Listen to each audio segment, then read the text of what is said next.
எங்கள் வீட்டு பக்கத்தில் ஏரியாவில் திருவிழா நடந்துக்கிட்டு இருந்துச்சு. அப்போ ஒரு பையன் வந்து கூப்பிட்டானே, வாங்கண்ணே திருவிழாவுக்கு உரி அடிக்கிறாங்க வாங்கண்ணே அப்படின்னு. என்னடா சொல்கிறாரு? ஆமாண்ணே வாங்கண்ணே, நீங்களும் அடிக்கலாம்ண்ணே, அடித்தா ப்ரைஸ்ண்ணே அப்படின்னு. சரின்ட்டு நானும் உரி அடிக்க கூப்பிட்டு போனால், அங்கே ஏற்கனவே வரிசை கட்டி நிற்கிறாங்க அடிக்கிறது. அது இல்லாமல் அந்த ஏரியாவில் உள்ளவங்க தான் அடிக்க முடியுமா?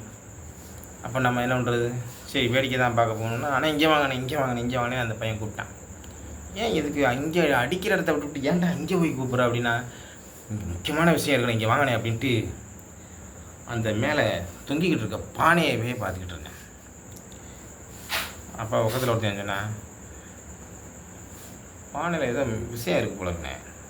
அதுதான் பானையவே பார்த்துக்கிட்டு இருக்கேன். சரி பானையில் எதுவும் காசு வச்சுருப்பாங்களோ அப்படின்ட்டு நானும் பானையே வச்சு வாங்க பார்த்துக்கிட்டு. நிறைய பேர் அடிக்கிறது வைக்கிறது அடிக்க முடியாமல் போயிட்டாங்க. அப்புறம் ஒருத்தன் வந்தான், அடித்தான் பாருங்க. அடித்தோம்னா பானைக்குள்ளே தேங்காய் வச்சுருக்கேன், அந்த வெயிட்டுக்கு வேணும்ல. அடித்த சொல்ல தேங்காய் அங்கே போய் விழுந்துச்சு.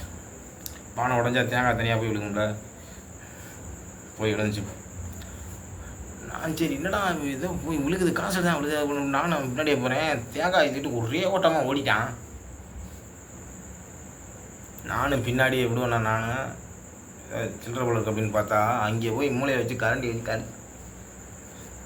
அடுப்பஞ்சு பாருங்க, கல்லை தூக்குனேன் பாருங்க, ஒரே ஓட்டமாக ஓடிட்டான். தேங்காயை போடாமல் ஓடிட்டான் கையில் வச்சுக்கிட்டு. எப்படியெல்லாம் சிக்கிறேன் பற்றியில்.